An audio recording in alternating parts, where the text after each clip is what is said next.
안녕하세요. 김호준입니다. 황교안 대통령 권한대행은 지난주 첫 인사권이자 현재까지 유일한 인사권을 행사했습니다. 지난 12월 4일 일요일로 임기가 끝난 마사회장 자리에 12월 15일 목요일 신임 회장을 임명했습니다. 권한대행은 인사권 행사를 해서는 안 된다는 지적을 무릅쓰면서까지 이미 공석이 된 지 오래인 공공기관이 20곳이 넘는데 뭐가 그렇게 급하다고 마사회장을 1호 인사로 했을까요? 그 이유 또한 희한합니다. 경제를 살리기 위해서. 마사회장 임명하면 경제가 사나요? 삼성과 함께 정유라를 지원하는 특혜를 제공했던 것이 바로 마사회인데 이건 이상해도 너무 이상하지 않습니까? 황교안 권한대행 스스로 마사회장부터 임명해야 경제가 산다고 생각했다고는 도저히 믿기지 않습니다. 그래서 궁금해지는 겁니다. 마사회장부터 임명한 이유는 무엇이고 그리고 그러라고 한 너는 누구냐? 김호준의 의문이었습니다. 자, 첫 순서 시사인의 김호준입니다. 다시 시사인의 좀 낭낭하게. 예, 저 시사인 김은지 기자입니다. 두 번에도 낭낭하지는 않네요. 예. 자, 오늘 첫 뉴스는 뭡니까? 예, 앞서 전해드린 것처럼요. 황교안 권한대행이 어제 이 국회 개정부 질의에 출석해서 한 발언이 보도되고 있습니다. 이 더불어민주당 김진표 의원이 선출되지 않은 분이 인사권 행사를 강행하고 있다. 어떻게 생각하느냐라고 질문을 하자 황 대행은 경제가 어려운데 조금이라도 경제를 살리는데 도움이 되고 싶다라고 말을 했는데요. 이 황교안 권한대행은 첫 인사권으로 이 한국 마사회장 인사를 단행한 바가 있습니다. 제가 이제 이거 굉장히 보기에 중요한 뉴스인데 언론에 제대로 다루질 않아가지고 일부러 오프닝도 했는데 일단 컷을 한번 들어보시죠. 정확하게 뭐라고 했는지. 그 공백들을 메워가고 지금 우리 경제가 어려운데 조금이라도 경제 살리는 데 도움이 되고 또 일자리를 만들어가는 데도 도움이 되는 이런 공백들을 메우는 일들은 부득이 해야 되지 않겠는가 이런 판단을 저는 하고 있습니다. 네. 그러니까 이제 경제를 살리기 위해서 네. 지금까지 인사권을 한 번 행사했어요. 한 번. 네. 첫 번째 인사권이자 유일한 인사권을 행사한 게 마사회장이란 말이죠. 네. 근데 이게 이제 간단하게 마사회장과 경제 살리기가 무슨 상관이냐 이런 정도의 지적하는 단신 정도로 처리됐는데 제가 보기엔 중요한 뉴스예요.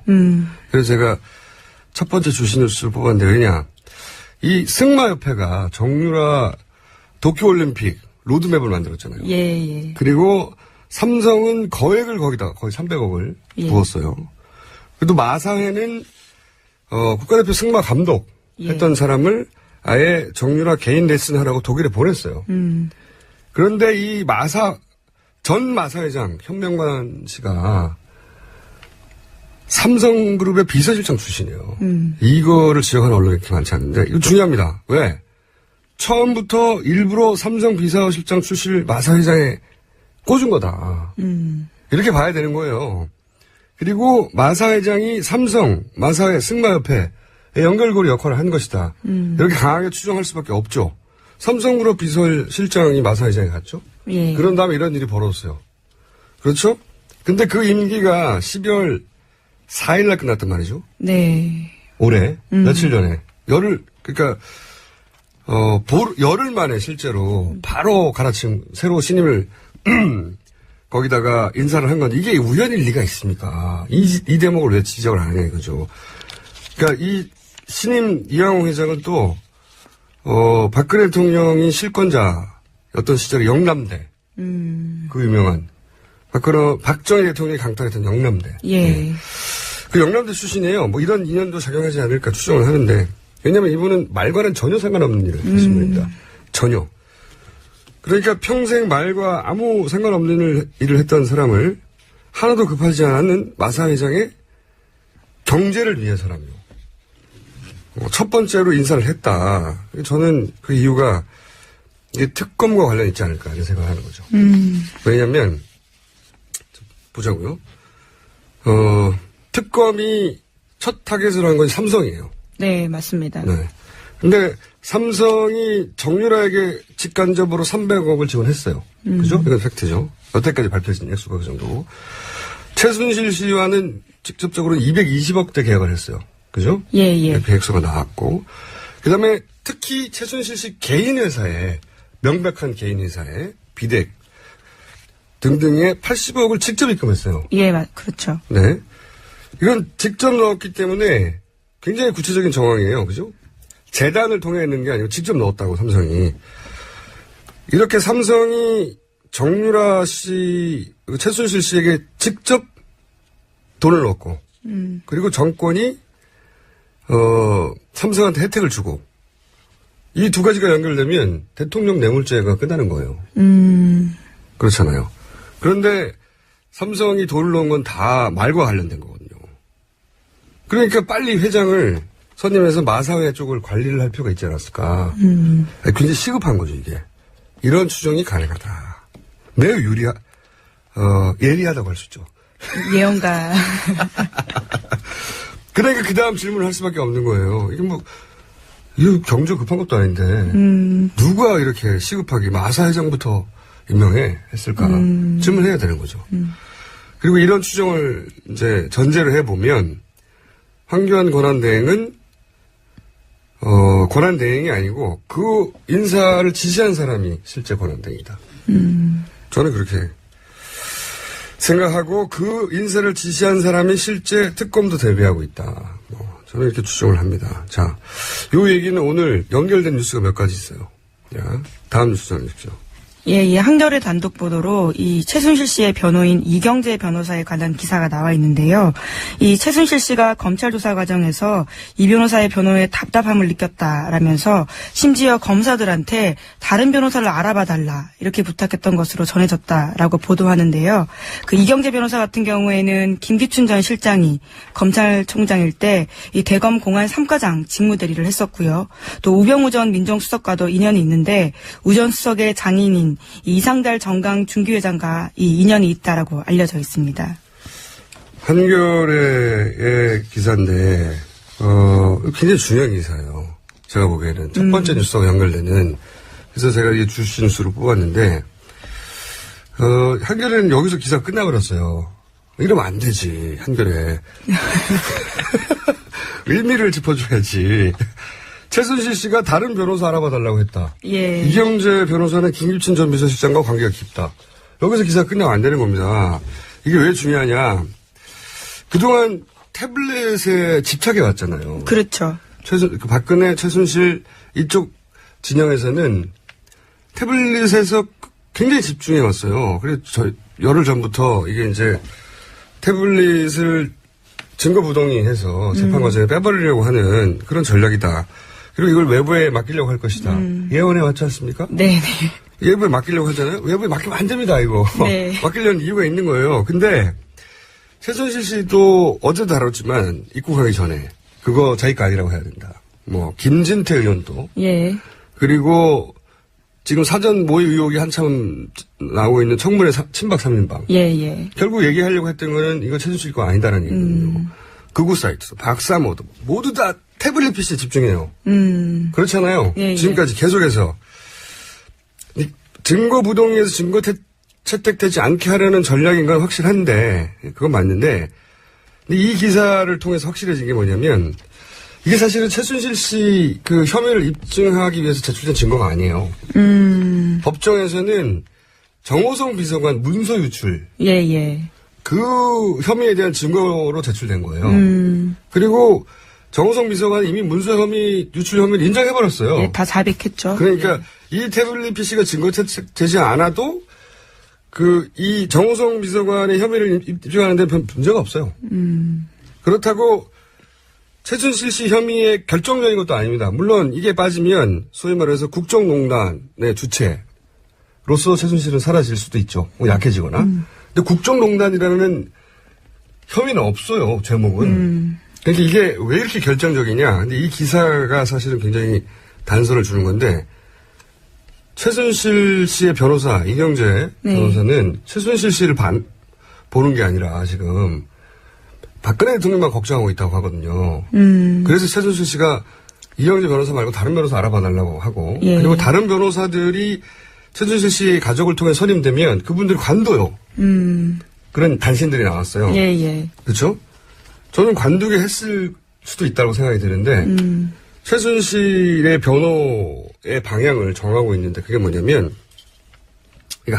저는 이 기사를 보고 확실하다고 생각했는데 이건 최순실의 죄과를 덜어주려는 게 아니라 대통령 탄핵을 기각하려는 겁니다. 목적이 아주 분명해졌는데 이제 이 기사를 통해서 그 일반 법정에서 문서 유출 혐의 이런 거 따지잖아요. 네. 형사적인. 근데 헌재가 제일 중요하게 생각하는 건 헌법을 수호했느냐 대통령이 이거잖아요. 수호할 자격이 있는가 그거란 말이죠. 근데 이 태블릿 PC는 뭐냐면 대통령을 국민이 선출해가지고 권한을 줬어요. 근데 대통령이 그 권한을 다른 사람 일반인한테 줘버린 거예요. 일부러. 네, 그렇죠. 예. 네. 헌법을 수호할 자격이 없어지는 거예요. 네. 그 결정적인 증거물이 태블릿에 있는 겁니다. 그러니까 탄핵 기각용이다 이게. 그 지금 벌어지고 있는 재판용이 아니라 대통령이 헌재 가 있는 탄핵 심판을 기각시키기 위한 용도라고 생각해야 이 모든 게 풀리는 겁니다. 예. 그래서 제가 나이가 많고 태블릿을 잘 모르고 예. 법률을 잘 알고 그런데 사실상 권한 대행을 하면서 그리고 이영재 변호사하고 친한 예. 그분이 탄핵과 특검을 모두 대비하고 있다. 네. 그렇게 추정한다. 네. 그래서 굉장히 중요한 기사라고 생각하는 겁니다. 이렇게까지 기사를 써줘야지 한겨레 이거 잘못했어요? 아이고. 기사를 쓰다 말았어요? 네. 잘난 척 한번 하고요. 다음으로 넘어왔어요. 예, 이 중앙일보 단독 보도입니다. 최순실 씨가 이 삼성 돈으로 이 강아지 배변판까지 샀다라는 식의 제목인데요. 이 특검팀이 확보한 자료에 따르면 최 씨 모녀가 독일에 머물 때 사용한 이 생활비 지출 내역서와 그 입출금 및 이 영수증 관리 목록을 보면요. 이 독일에서 최 씨 모녀와 함께 했었던 A 씨의 증언도 같이 있습니다. 이 생활비 전액을 삼성전자의 후원금으로 지원금으로 인출해 갔다라는 건데요. 이 돈으로 애완견용 배변판, 펜스, 아기 목욕탕 이런 것도 샀다라는 겁니다. 이 A씨의 증언에 또 따르면요. 삼성 측에서 비용에 대한 질문을 한 번도 하지 않고 모두 지급해서 놀랐다. 이런 이야기도 하고 있습니다. 이것도 연결되는 이야기죠. 그러니까 삼성이 지급한 돈은 성격을 말해주는 거죠. 네. 돈을 썼는데 묻지 않았다는 거잖아요. 잘 썼는지 안 했는 건지. 그러니까 그리고 이 돈을 쓴 방식을 보면 얼마를 쓸 거니까 먼저 내고 그리고 그거를 돈을 다 썼다. 그 증빙을 내면 그 증빙이 옳은지 아닌지 돈을 제대로 썼는지 안 썼는지 안 따지고 돈을 그냥 다 줘버렸다는 거잖아요. 예. 그 돈을 이게 기업이니까 어쨌든 돈을 다 썼다는 증명만 있으면 적절하게 써였는지 안 써였는지를 따지지 않는다는 거잖아요. 이 돈은 그냥 무조건 가게 돼 있는 거죠. 무조건 말하자면 그래서 이제 강아지 배변판 이런 것도 예. 삼성 돈으로 샀다는 거고 이건 다 연결해서 결국 이게 뇌물이다. 뇌물이고 결국은 이 뇌물을 이렇게 준 이유가 뭐냐. 삼성이 얻을 게 있었다. 이걸 입증하면 대통령 뇌물죄가 입증이 되는 겁니다. 네, 굉장히 연결되는 뉴스죠. 근데 뇌물죄 적용이 돼서 인정될 것 같은데요. 좀 너무 많은 증거가. 네, 네. 다음 뉴스. 예, 이 JTBC 단독 보도인데요. 이 김영재 의원의 대표 시술인 실 리프팅 사업의 중국 진출을 위해서 이 김장수 주중대사까지 나선 사실이 확인됐다라고 보도했습니다. 이 김장수 전 국가안보실장은 이 주중대사로 지난해 3월 말에 임명이 됐는데 출국하기 직전에 이 안종범 전 수석이 급하게 연락이 와서 김영재 원장이 개발한 이 성형용 리프팅실을 중국에 진출하도록 도와달라 이렇게 요청받았다라는 겁니다. 끊임이 없네요. 이게 이제 7시간하고 연결된 분인데, 김영재 의원은 끊임없이 초반부터 등장한 분이에요. 예. 네.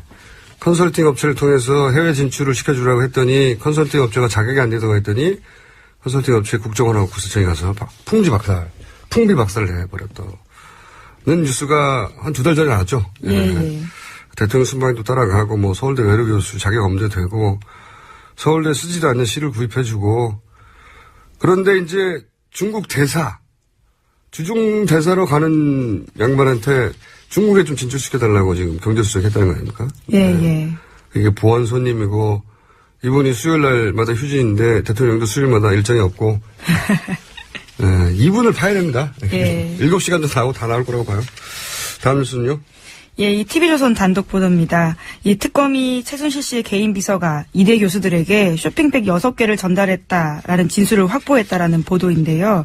이 개인 비서 S씨는 이 그런 진술을 하면서 쇼핑백을 전해주기만 하면 된다라는 최순실 씨의 지시 내용도 털어놨다라고 전해지고요. 또 특검은 이를 입증하기 위해서 관련자들에 대한 계좌 추적도 진행 중인 것으로 알려졌습니다.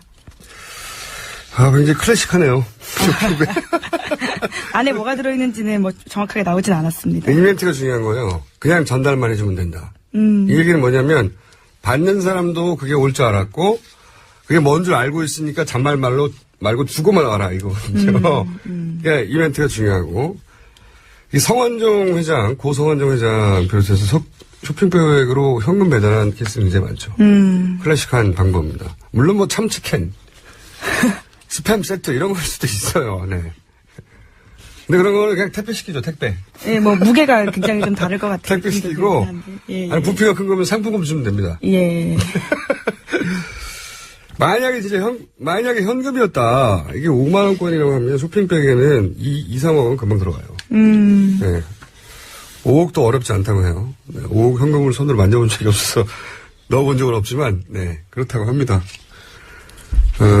이게 비리 관련 기사 검색해보면 어김없이 쇼핑백 나옵니다. 그래서 제가 클래식 한다고 하는데. 클래식합니다. 네. 다음 뉴스 해주세요. 네, 반기문 총장이 현지 시각으로 20일 유엔 본부에서 열린 한국 특파원들과의 간담회에서 이 국민이 원한다면 대선 출마 의사가 있느냐라는 기자들의 질문에 이 유엔 사무총장을 역임하면서 보고 배우고 느낀 것이 대한민국 발전에 도움이 된다면 제 한 몸 불살라서 노력할 용의가 있다. 이렇게 말했다라는 보도입니다. 예. 사실상 출마 선언을 했다고 이제 보는 거죠. 예. 근데 이게 출마 선언인지 아니면 대선에 어떤 방식으로든 기여하겠다는 건지, 예, 불살난다는 게 꼭 대선 후보가 아니라 이제 어떤 특정 후보를 위해서 같이 띄워주겠다 이럴 수도 있는 거잖아요. 네. 아무튼 대선에 관계하겠다라는 네, 그렇죠. 의지를 나타낸 거죠. 대선에 예. 관여를 하겠다는. 예. 근데 이제 이 기사를 보자마자 생각났던 게 어제 저희가 그 친박 3인방, 모의, 회의가 아니다. 예. 아니, 그게 제보가 아니다. 회의다. 예. 이런 회의는 또 모의라고 할 수도 있다.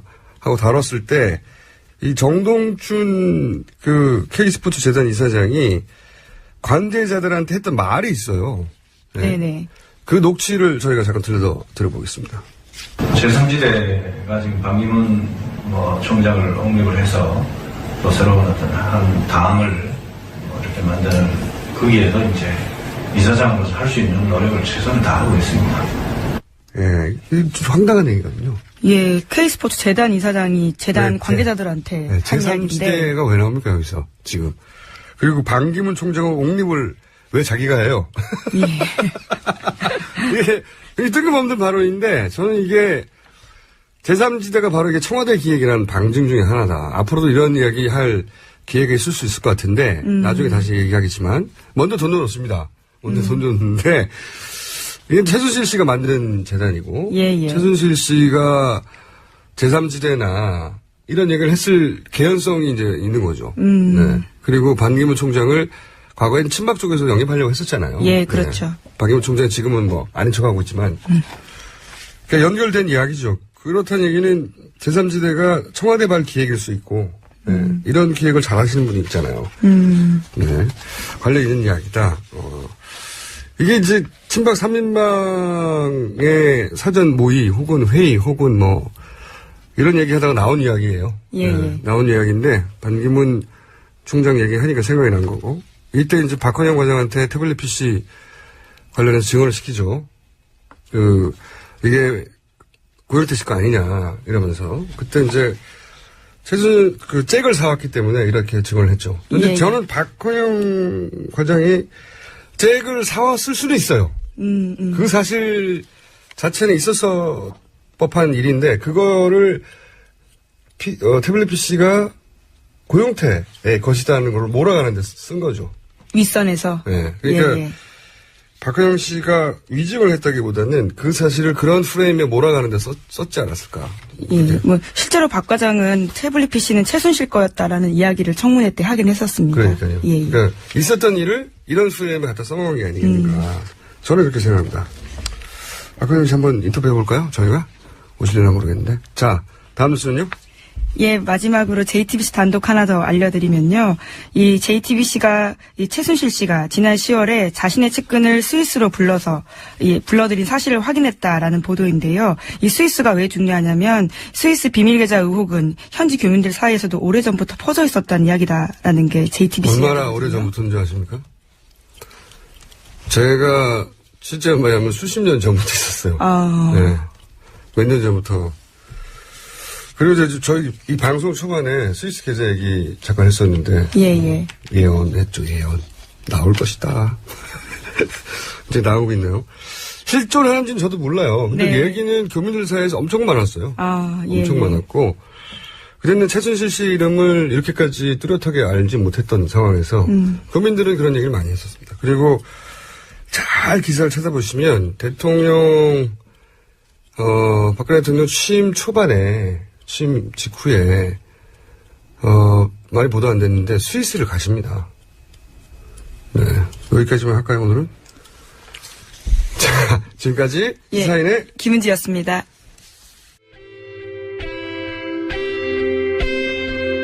항상 나라를 생각합니다. 이혜훈의 나라 걱정. 자, 나라 걱정. 나라 걱정으로 시작해서 당적 걱정하다가, 당 걱정하다가, 이제 뭐 걱정하십니까, 요새? 다시 나라 걱정이요? 탈당 걱정으로. 근데, 이건 아마 의원님이 방송을 통해서 처음 얘기하시는 걸 거예요. 그래서 제가 보기엔 나름의 특종이 될 것 같은데. 이혜훈 의원님, 지난 주말에 그것이 알고 싶어 보셨죠? 네, 봤습니다. 대통령 5촌 살인 사건. 네. 네. 근데 이혜훈 의원이 이 5촌 살인 사건 방송을 눈여겨, 봤던 이유가 있어요. 그죠? 네.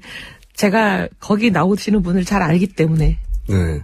사망한 박영철 씨뿐만 아니라 박영수 씨도 알아요. 이분이. 이혜훈 의원님이. 개인적으로도 알고, 또, 대통령 가까웠을 때 사실상 대통령하고 굉장히 가까이 있었잖아요. 경호대장 역할을 하셨고, 제가 그때 당시 대변인을 했으니까, 뭐, 전국을 다닐 때 같이 많이 다녔죠. 근데 박근혜 대통령은, 박영철 씨 사망 이후에 모른다고 했어요, 그 사람을. 박영철 씨를, 그러니까, 모른다고 하셨어요? 네, 모른다고 한 적이 있습니다. 어머. 말도 안 되는 건데. 어쨌든. 아니, 오촌 조카인데를 몰라요? 모른다고 그랬어요. 평소에 보는 사이가 아니라고. 말도 안 되는 건데. 자, 제가 오늘 여쭤보려고 하는 2007년 이명박 박근혜 그 치열했던 경선에 늘 같이 다녔어요. 전국에 유세도 다니고 토론회도 다니고. 그리고 이제 공식 행사장에 보면 바로 뒷자리에 앉아 있고. 네네. 네. 왜냐면 사실상의- 경호대장이었으니까. 사실상의 보디가드였으니까. 네. 그런데 그 얘기 하려는 게 아니라. 직함이 경호대장 맞나 하여튼 경호 일을 실질적인 했어요. 역할이 경호대장. 예, 실질적으로 그런 네. 역할을 했었죠. 근데 이제 그 캠프에 공식 직함은 없을 거라고 제가 알고 있는데. 왜냐하면 저희 캠프는 누구도 공식 직함은 없었어요. 제가 이 얘기를 드린 이유는 뭐냐면 그런 인연도 알고 제가 알기로는 사적 인연도 좀 있으신 걸 아는데 그래서 그 사망한 박영철 씨와 박영수 씨 두 분 다 경찰이 주장하는 것은 경찰이 신청한 증인들이 있었어요 그때. 그 증인들도 매우 의심스러운데 어쨌든 증인들이 경찰 쪽 증인이죠. 검찰 쪽 증인들은 나와서 자살이라고 말하며 자살의 이유가 둘 사이가 굉장히 나빴다. 이런 이제 증언들을 했어요, 법정에서. 둘이 나쁜 사이가 아니었던 걸로 알고 있는데요. 그게 제일 이제. 좋은 사이였던 걸로 알고 있는데. 그렇죠. 그게 이제 가까운 분들이 하는 일관된 얘기예요. 네. 두 사람 매우 가까웠다. 그리고 박영수 씨가 누구랑 뭐 이렇게 사이가 나쁠 그런 분이 아니었는데. 성격적으로도 굉장히 소심하고. 둘 사이는 아주 친했다. 그렇게 알고 계시죠, 네. 본인도. 네. 네. 두 분을 생전에 보셨고. 가까운 편이셨고. 그중 한 분하고는. 네. 네. 그래서 그걸 눈여겨보신 거 아닙니까, 그 방송을. 네, 왜냐하면 사실 용철 씨가 사망했을 때 도저히 납득할 수가 없었거든요. 그렇죠. 왜냐하면 용철 씨는 하여튼 학교 때부터 이렇게 운동하고 일종의 나쁘게 얘기하면 뭐 이렇게 약간 조직폭력배 같은 그런 느낌이.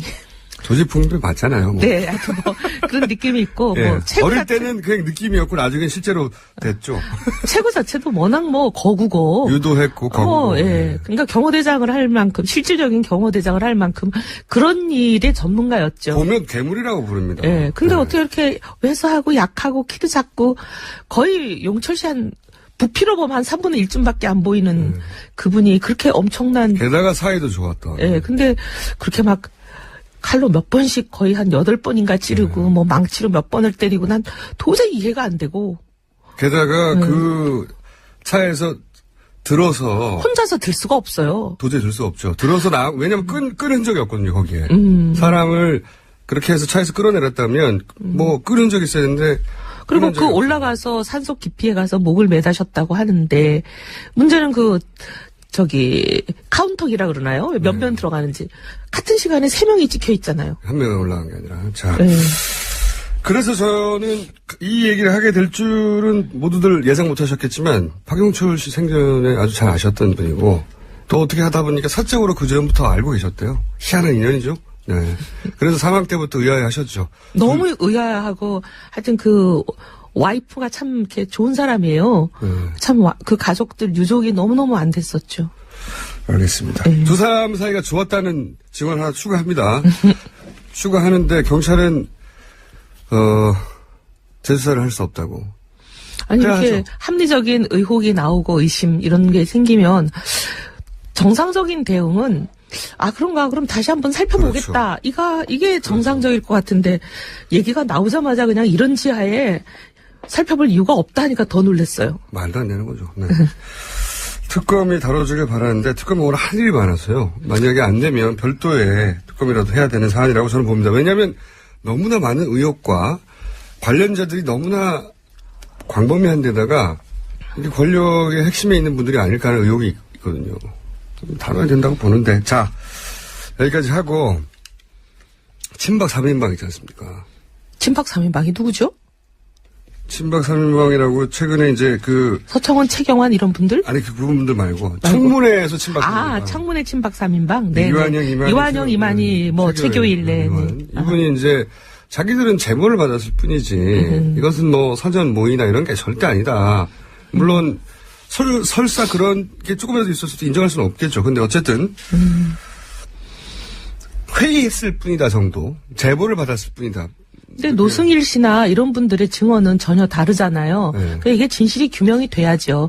양쪽의 주장이 완전히 지금 뭐 일치하지 않고 서로 평행선을 달리는 거 아니에요? 누가 먼저 연락했다부터 다르죠. 네. 다르고 처음에는 뭐 아니다라고 했다가 만난 게 드러나니까 그다음부터 하나씩 인정하는 그런 형국이라 이 우리 의원님들의 의혹을 벗기 위해서도 의원님들이 국민들 앞에 한 점 의혹이 남지 않도록 진실을 규명하는 게 의원님들 위해서 필요합니다. 근데 이제 이분들이 혹여 본인들한테 불리한 점이 있으면 그거를 다 밝힐 리가 없잖아요. 이거 어떻게 됩니까? 아니, 검찰이 이거는 수사해야죠.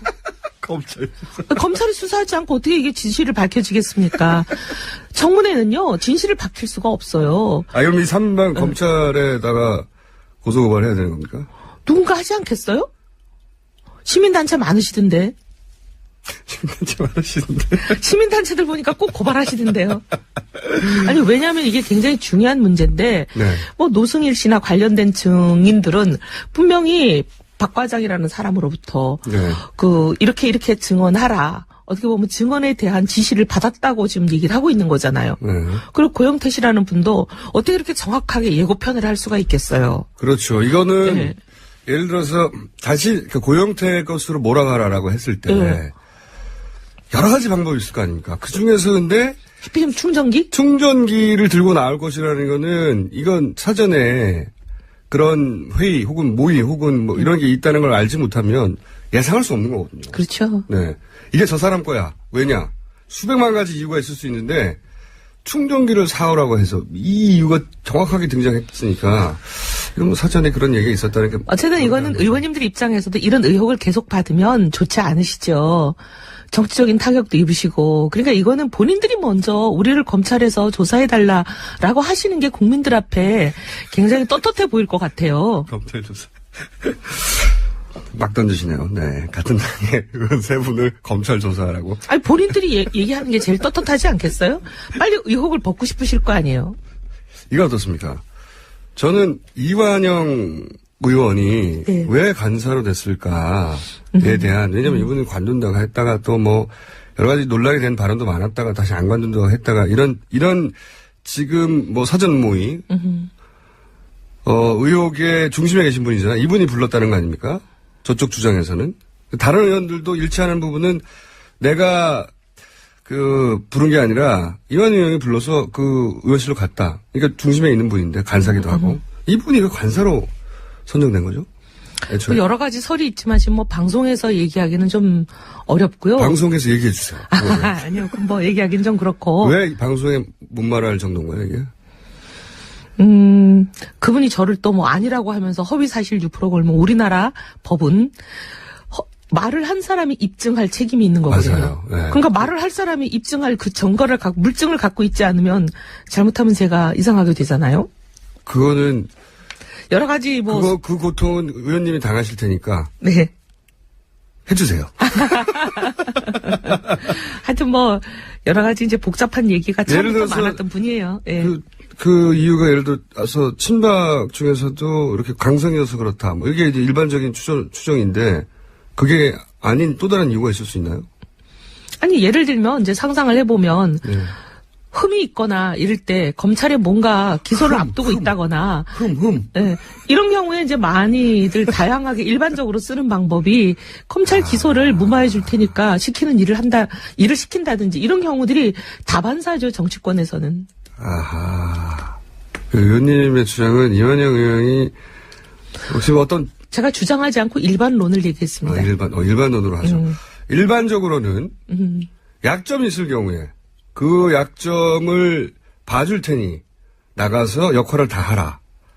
라고 어려운 역할을 본인도 하고 싶지 않잖아요. 이런 거. 왜냐면 이렇게 되면은 이제 탄핵을 하라는 여론이 70-80%가 넘어가기 때문에. 그렇죠? 첫날 제가 아마 뉴스공장에서도 얘기를 했는지 모르겠는데 제가 첫날은 그 국정조사 회의에 들어갔다가 미국 출장 때문에 잠깐 사부임을 했다가 다시 돌아왔잖아요. 네. 근데 그 첫날 회의가 뭐냐면 어떻게 이 국정조사위원회를 운영해 갈 것인지 우리들끼리의 규칙을 정하는 날이거든요. 네. 근데 그 규칙에 정말 누가 봐도 납득할 수 없는 규칙을 이 간사가 갖고 오셔가지고 밀어붙였어요. 어떤 규칙이요? 이완영 간사께서 뭐냐면 수사 중이거나 재판 중인 사안에 대해서는 증언을 거부할 수 있다. 아니 근데 지금 전부가 다 특검. 최순실 국조에 검찰 수사와 재판 중이 아닌 사건이 어디 있습니까? 그러게요. 그러니까 아예 국조 자체를 하지 말란 얘기죠. 그러네요. 그러니까 그런 원칙을 갖고 와서 마구 이제 밀어붙이면서 간사 간의 합의가 됐다는 둥 하면서 얘기를 하셨었어요. 근데 이제 그걸 제가 찾아내가지고 이건 절대 안 된다. 이거는 증언해야 한다로 고쳐야 된다. 하니까 저한테 막말을 하시고 고성을 지르시고 엄청나게 이상하게 하셨어요. 처음부터. 네. 맨 처음부터 이 국조가 정상적으로 운행되지 못하도록 할 임무를 띄고 왔다고 추정할 수밖에 없는. 뭔가 그렇게 하시는 이유를 납득할 수가 없죠. 국조를 정상적으로 돌아가게 하려면은 정반대로 반드시 증언해야 한다로 해야 되는데 증언하지 않을 증언을 거부할 수 있다. 이건 국조하지 말란 얘기죠. 처음부터 그랬다 목적이. 네. 첫날 그러셨어요. 근데 이제 그걸 문건으로 만들어 오셨더라고. 문건으로. 네. 네. 이거는 보도가 안 됐네요. 그런 내용이. 네. 그러니까 그랬던 이유가 일반론으로 말할 때 충성심이 워낙 박근혜 대통령에 대한 충성심이 워낙 뿌리 깊고 해서 그랬을 수도 있고 또 일반론으로는 약점이 있는 분들을 그렇게 어려운 위치에 최근에 이제 여러 가지 또 다른 정치인이 네. 공개적으로 실명을 밝히면서까지 자기가 친박 누구에게 어떤 협박을 받았다 이런 얘기도 했잖아요. 그럼 못 들었습니다. 누굽니까? 기사 찾아보십시오. 탈당하신 분 중에 한 분입니다. 탈당하신 분 중에 이미 하신 분 중에 한 분입니다. 그래요? 네. 어떻게 그 기사를 못 봐? 남경필 지사가 했던 얘기인가요? 예. 그런 걸로 제가 알고 있습니다. 어쨌든 그래서 그런 의혹도 가질 법하다. 이런 거죠? 네. 그런 선에서 마무리하실 거죠? 더 이상 말씀드리기가, 예. 뭐 아는 게 있으시군요. 들은 게. 당연히 소문이 파다하죠. 아하. 약점이 있어서 그런 게 아니냐면 소문 정도는 있다. 자, 거기까지 하고 이제 이 얘기를 해야 될 것 같아요. 굉장히 중요한 얘기인데, 이제 비박과 친박이, 통상 그렇게 부르니까 저도 그냥 쓰겠습니다. 친박과 비박이 일대 결전을 벌였어요. 그렇죠? 근데 원내대표는 졌어요. 우선 왜 졌는지. 두 번째는 그러면 사실은 탈당을 바로 할 줄 알았거든요. 근데 유승민 전 원내대표가 행보가 굉장히 느려요. 느리다보다도 더 적확한 표현은 굶떠요, 좀. 저는 유승민 전 대표가 이 탄핵 국면의 최대 수혜자가 될 것이다, 여권에서는. 야, 이제 이재명 시장이 떴듯이 유승민 전 대표가 뜰 차례가 왔구나. 주목받겠다 생각했었거든요, 실제. 아, 이제 유승민 대표를 봐야 돼. 계속 보고 있는데 움직이질 않아요. 그 두 가지 얘기를 하고 싶은데, 첫 번째로 왜 비박이 진 겁니까? 여러 가지 원인 분석이 있는데 설을 소개를 해드리면 첫 번째 탈당을 원하는 일부에서 원내대표에서 이겨버리면 탈당의 명분이 없어지니까 좀 이렇게 표를 거꾸로 찍었다 이런 설도 있고요. 부동의. 그다음에 또 하나 설은 원래 이제 원내대표 선거라는 건 보면은 사람들이 친소관계에 의해서 많이 그렇죠. 좌우가 돼요. 특히 이제 의원들끼리. 너무 아주 친한 사람들끼리 선거잖아요. 빤히 알고 한 공장에 한 밥 먹는 사람들이잖아요. 그러면 이제 이게 개파 이런 거 오다가 아무리 내려와도 또 개인적인 친소관계가 그거를 압도하는 경향이 많다. 이런 게 이제 원내대표 선거의 통상적인 그러면 나경원 의원보다 구조거든요. 정호택 의원이 훨씬 이 인간관계를 잘했다는 겁니까? 그렇게 제가 딱 얘기하기보다는 한 가지 예를 들면 친박이 완전히 그냥 장악하고 당을 100% 장악하고 대통령 취임 첫 해니까 얼마나 무서운 상황입니까? 힘이 제일 세죠. 그때 이제 유승민 의원 같은 경우에는 이렇게 의원들끼리 하는 선거에서 78.6% 막 이런 득표를 얻거든요. 얼마나 우리 대통령께서 유승민 원내대표에 대해서는 찍어내려고 많이 하셨는지 아시잖아요. 네. 근데 그런 상황에서 친박들 오다가 막 내려가고 해도 또 그런 득표를 하는 경우도 있고 이런 걸로 거꾸로. 보면 네. 의원들이 이제 어떻게 보면 개파의 그런 주문사항보다는 본인의 친소관계, 본인이 생각하는 저 사람에 대한 판단 이런 게 작용하는 경우가 굉장히 왕왕 있습니다. 이게 사람들이 이제 당대표와 원내대표를 잘 구분 못하는 경우가 많거든요. 원내대표는 말하자면 의원들끼리 뽑는 반장입니다. 예, 의원들끼리 의원 반장이죠. 네. 당 대표는 당원 전체가 그렇죠. 뽑는 당의 반장이고. 당대표는 따지고 보면 의원은 한 줌이에요. 사실 당을 그렇죠. 구성할 때. 100명 조금 넘죠. 네. 근데 정당을 구성하는 이제 당직자들부터 시작해가지고 네. 당원들, 지지자를 다 합친 그런 사람을 대표하는 것이 당대표라면 네. 이분은 당대표는 말하자면 교장 선생님 정도 되는 거죠. 네. 전체를 다 네. 대변한다면 이 원내대표는 반장이에요. 네. 그래서 굉장히 지금 말씀하신 그런 관계가 작동을 하는 건데. 예, 왜냐면 사람이 몇 명 안 되니까. 네. 그래서 그것까지는 제가 이해한다고 쳐요. 그러면 유승민 대표는 원내대표는 말이죠. 전 대표. 아니 탈당 아직도 언제 탈당할지 모르겠고. 아니 원래부터 이분은 뭐라고 천명을 했냐면 어쨌든 보수정당 새누리당을 개혁하는 게 대한민국을 위해서 가장 시급하고 중요한 문제다. 저는 이분 좀 착각하는 거 있는 것 같아요. 뭐냐면 본인이 새누리당의 적자다 이런 생각 있으신 거 아니에요? 원래 TK들은 그렇게 생각하잖아요. 그러니까 네. 내가 이 당의 적자인데 내가 왜 나가 이런 게 있는 거죠. 그리고 이제 어떻게 보면은 인연과 역사로 봐도 유승민 원내대표는 2000년에 이제 새누리당에 와가지고 수많은 선거를 치러내고 본인이 이 당의 거의 주인이었죠. 그러니까 이제 이 당을 바꿔야 된다. 그리고 이 당을 바꾸는 게 국민들에 대한 어떻게 보면 오늘의 사태가 오게 한 새누리당의 책임이기도 하다. 오늘의 사태에 대해서 어떻게 보면 공동 책임이 있는 사람들로서 국민 앞에 이 당을 바꿔놔야 된다. 이런 굉장히 소명의식이 있긴 있어요. 그래서 사람이 할 수 있는 모든 걸 다 해보겠다. 이 방을 바꾸기 위해서. 근데 도저히 우리가 할 수 있는 일이 아무것도 없다. 그렇게 됐을 때는 이제 다른 선택을 고민해보겠다. 최후에까지 기다리겠다. 근데 저는 좀 답답했던 게 본인은 따지고 보면 물론 16년 동안 지난 16년 동안 본인이 이 당의 주인이라고 생각하셨을 수 있지만 그리고 TK는 항상 자기가 적자라고 생각하지만 이 당은 거슬러 올라가면 박정희 대통령의 공화당의 뿌리예요. 그 뿌리를 같이 했던 사람이 지금 자기가 주인이라고 그러니까 16년이 아니고 50년 동안 내 거였어. 근데 어차피 지금 뭐 친박들이라고 하는 분들은 50년 동안 계신 분이 아니고 유 대표가 먼저 와서 이 당을 열심히 가꾸고 난 후에 최근에 들어온 분들이니까 그런데 본인은 그렇게 생각하죠. 박근혜 대통령이나 예를 들어 김기춘 전 비서실장이나 소위 이제 그 코어에서는 이거는 쭉 아버지 때부터 내려온 이게 내장인데 내가 왜 나가 이렇게 생각하는 거란 말이죠. 서로 좀 그런 면이 있죠. 예. 그러니까 16년짜리는 안 되는 겁니다. 이걸 왜 금방 간파를 못 하시는지 답답하대. 사실은 새누리당이 바뀌어야 됩니다. 왜냐하면 새누리당이 바뀌지 않고 대한민국이 바뀌기가 어려워요. 근데 오늘 이 사태를 가져온 대한민국 이대로 우리가 덮고 갈 수는 없잖아요. 언제 탈당합니까 그래서? 오늘 아마 오전에 지금 이 시간에 이제 다들 모였을 겁니다. 소위 유승민 의원과 김무성 의원 등등 소위 당에 대해서 개혁이 절실하게 필요하다고 공감하는 많은 사람들이 지금 모여서 그 문제를 아마 결론을 오늘 내리지 싶어요. 언제 나가나요? 그거는 이제 날짜는 크리스마스? 아니요. 왜냐하면 의원들이 지금 자기가 아무리 결정을 해도 최종 결정은 자기를 뽑아준 지역구민 그리고 지구당의 당직자들에게 사실 얘기도 하고 일종의 뭐 아무리 그렇지만 오케이 정도의 이런 신년? 받아야 되거든요. 아유 신년까지 넘어가지 않으려고 노력하죠. 그래요? 올해 안에 해결을 한다? 올해 안에 하는 게 다들 만약에 탈당을 할 거면 올해 안에 하는 것이 새해를 기분 좋게 맞이하도록 국민들께 드리는 선물이 아니겠냐. 새해에도 탈당하니 많이 이런 걸로 뉴스를 장식하는 거는 국민에 대한 도리가 아니다. 이런 생각을 사실 하는 것 같아요. 보수 지지자들 이미 지쳤어요.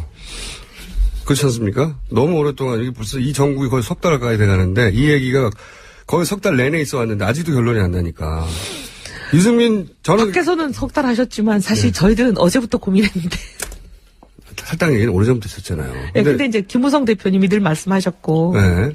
그분은 이제 본인은 여기서 끝났다고 생각하니까 빨리 나가고 싶어 하는 것 같은데 준비도 된 것 같고 자금도 준비된 것 같고 돈이 없으면 못하는 일이니까. 근데 유승민 돈은 근데 네. 별로 신경 안 쓰셔도 돼요. 배지들이 나가면 배지 1인당 2당 얼마 하는 그렇죠. 보조금이 있거든요. 그것만으로도 그렇습니다. 충분합니다. 충분하지는 않을 것 같아요. 대선이기 때문에. 아, 그래요? 깨끗하게 치러야죠. 근데 몇 명이나 나가요? 나간다면? 지금 카운팅하고 있을 거 아닙니까? 아니요, 어제 이제 그냥 몇 사람 모여가지고 각자들에게 나 유승민 대표가 나간다면 같이 나가고 싶다. 왜 안 나가냐. 유 대표 빨리 나가자고 압박 좀 해달라. 이런 얘기들을 의원들끼리 서로 하잖아요. 네. 그런 얘기를 전해 들은 사람 명수를 쭉 적어보니까 30명 조금 넘는 것 같아요. 30명. 네. 교섭단체는 뭐 문제 없네요. 바로. 그래서 이제 다들 얘기가 만약에 나가는 걸로 결정을 한다면 이 한 30명 넘는 사람들의 탈당계를 가지고 나머지 수가 작고 가서 왜소하게 그냥 군소정당으로 전락해버릴까 하는 불안감 때문에 못 나가네? 결론을 못 내리는 사람들에게 안심도 시키고 설득도 하는 게 어떻겠냐 이런 얘기들을 하긴 했습니다. 최대한 세를 불려서 나가자. 그런 얘기들을 해요. 그래 또 어떤 일각의 다른 의견은 너무 새를 불리는 것보다 일부만 먼저 나가고 소위 선발 때만 먼저 나가고 2단계로 가자. 예, 2단계는 남아서 이 새누리당이 앞으로 굉장히 많은 어려움과 고비를 겪을 텐데 그때 이 사람들을 잘 설득하고 끌어서 다시 데리고 나오는데 역할을 해야 될 사람을 남겨둬야 되지 않냐 이런 얘기를 하는 의견이 사람들이 있어요. 분분하군요. 한마디로 말해서. 네. 이게 순조롭게 되기에는 쉽지 않은 수도 있겠습니다. 원래 왜냐하면 지난 탄핵이나 그 전에 계속 경험해 왔듯이 그때도 왜 2인 1조로 압박 이런 거 있었지 않습니까? 그리고 뭐 탈당 남경필 도지사급이 나간다고 해도 바로 전화해가지고 막 그 욕설 퍼붓고 그랬다고 하니까 못 나가게 하고 이분들이 개개인들이 이제 도지사급이 아닌 분들 그냥 뭐 초선들도 있을 수 있고 그런 분들한테 막 압박을 가하면 쉽지 않을 것 같은데요? 가능성이 많죠. 뭐 원내대표 선거만 하더라도 여러 가지 그런 일들이 있었다고 하는데 원내대표 선거 때도? 예, 뭐 늘 보면 이제 원하는 대로 안 하면 일종의 압박이 있는 거죠. 어느 너 조직이나. 약점 그거 알고 있어 뭐 이런 거 그죠? 그런데 이제 이게 어떻게 보면 분당의 기로를 가르는 거 아니겠습니까? 네. 그럼 분당이면 자기들한테도 정치 생명에 직접적으로 영향이 클 텐데 그럴 가능성은 농후하죠. 시간이 없는데 한 가지만 질문 드리면 그랬다고 혹시 합치는 거 아니에요? 나중에? 다시? 아, 정말. 절대 불가능하다?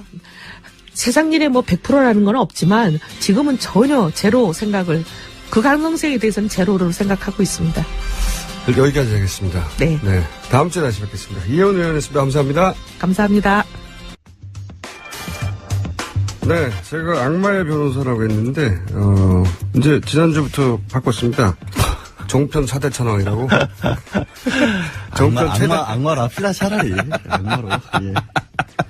4대 천왕은 누군가를 수호해야 되는데, 그게 별로 이렇게 좋아 보이진 않네요.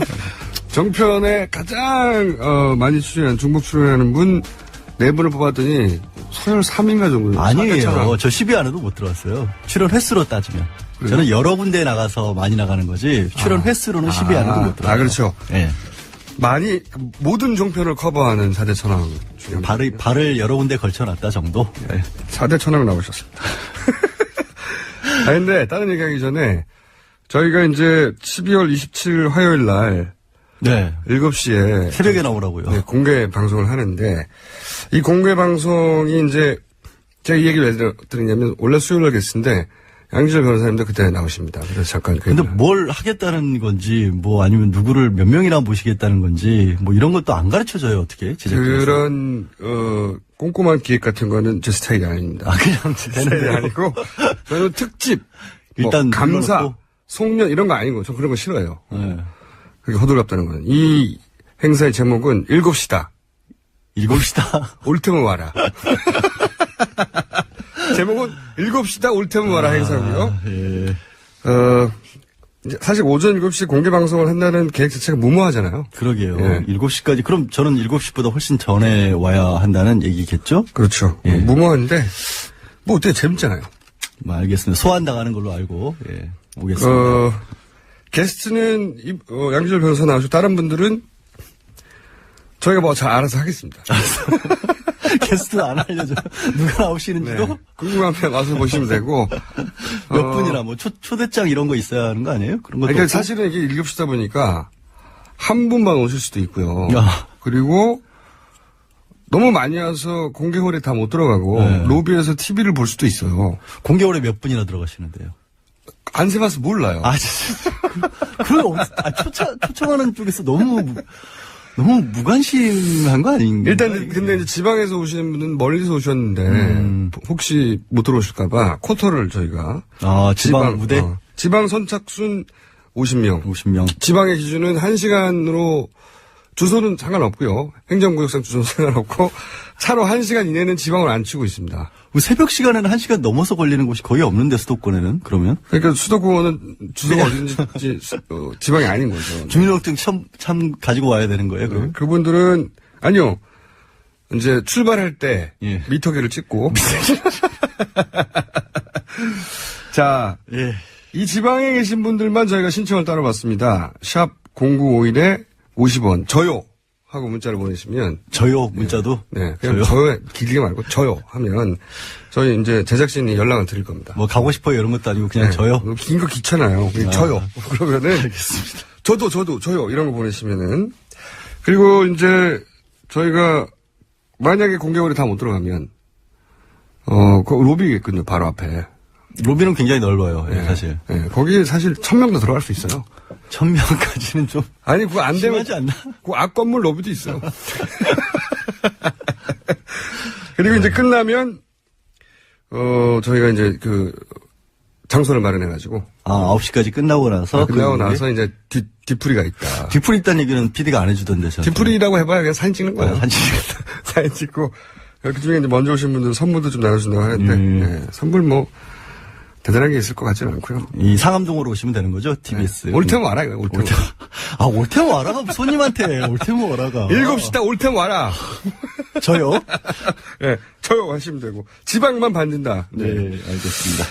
자, 오늘 하실 이야기는 뭐냐면, 이겁니다. 태블릿 PC에 대한 걱정을 우리가 계속 많이 하고 있어요.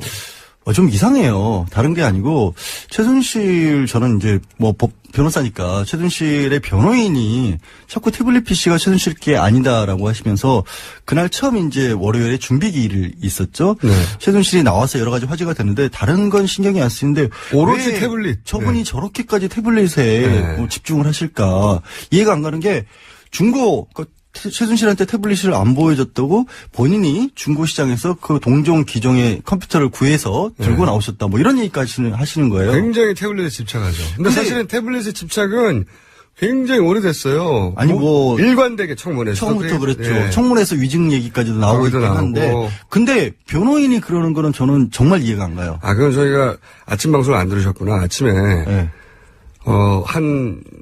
약 열흘 전부터 이 태블릿을 밖으로 꺼내서 가지고 나가서 검증을 받아야 된다는 주장을 할 것이다라고 예언을 했었고 실제 주장을 했고 이번에. 근데 그리고 검증을 받아야 한다고 주장하는 근거도 분명치 않고 검증을 법원이 받아줄 이유도 없다는 게 제 생각이거든요. 왜 그러냐면 이 태블릿 PC는 지금 변호인은 최순실 씨의 변호인이죠. 네.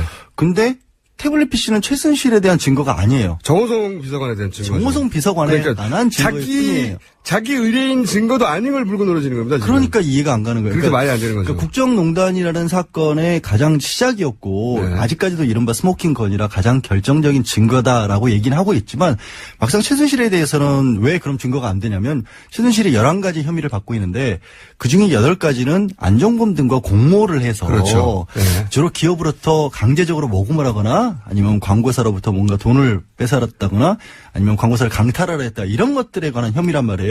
그러니까 이거는 태블릿 PC에 없어요. 태블릿 PC가 없어요. 네. 태블릿 PC에 들어가 있는 것들은 문건들인데 그중에 47건가량이 공무상 비밀 누설에 해당한다고 검찰은 봐서 정호성 전 비서관을 기소를 했고 그 기소한 데 대한 증거가 태블릿 PC도 정확하게는 아니고 그 안에 들어있는 문서들이 증거로 적시가 그렇죠. 된 거거든요. 그 기계 자체가 아니에요. 예. 그럼 최순실 같은 경우는 이거는 어제 이제 이런 얘기를 했죠. 어제가 아니라 그제 이제 변호인 같은 경우에는 이게 직접적인 증거는 아니더라도 양형에 있어서 중요한 자료가 될 수가 있다. 말도 안 되는 거죠. 양형 자료도 안 돼요. 왜?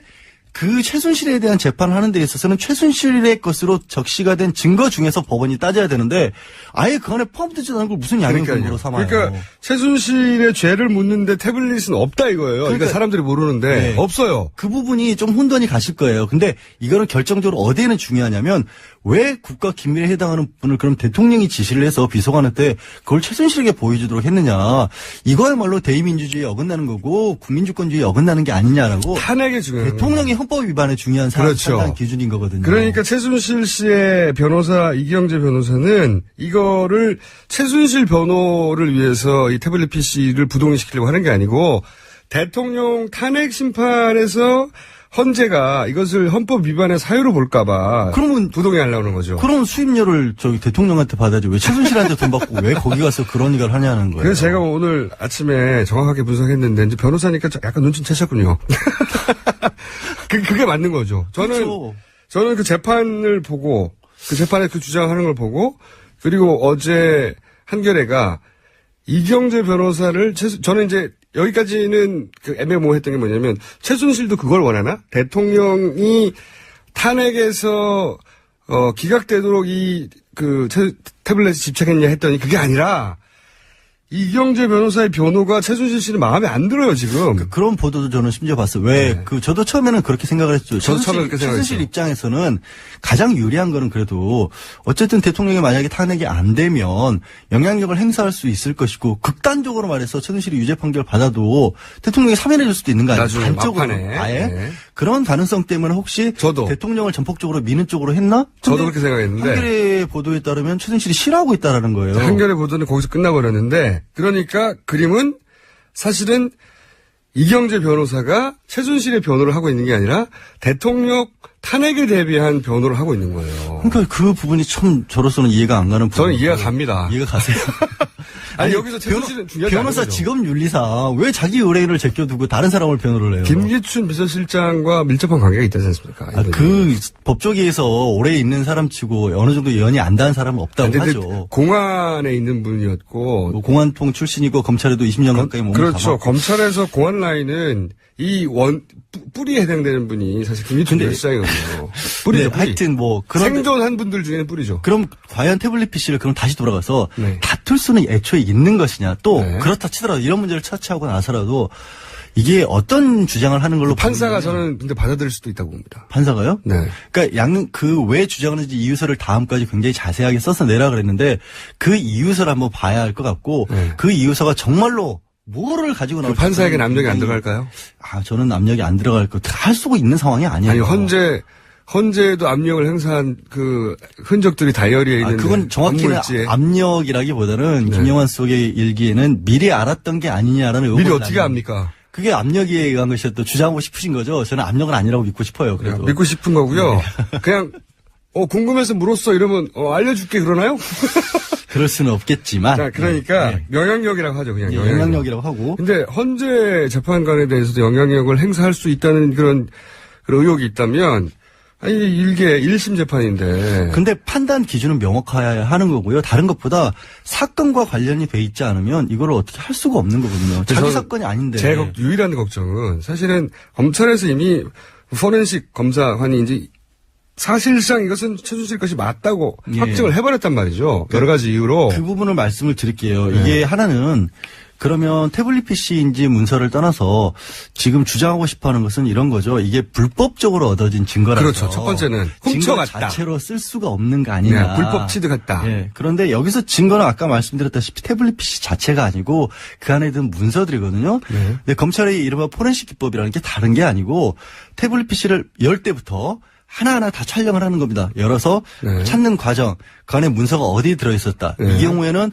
보통 일반적으로 우리가 저장해 놓는 그런 형태로 저장돼 있던 게 아니고 이메일에 돼 있던 것을 열어봤기 때문에 임시 저장 폴더에 들어가 있던 거거든요. 그렇죠. 삭제되지 않은. 예, 거기 있다는 걸 찾은 다음에 그 다음에 다시 하나씩 여는 과정을 다 촬영을 한 거예요. 네. 그렇게 해서 얻은 문서가 100몇 건인데 그중에 47건이 기밀에 해당한다라고 판단하는 과정을 일일이 다 디지털로 촬영을 했다는 거거든요. 네.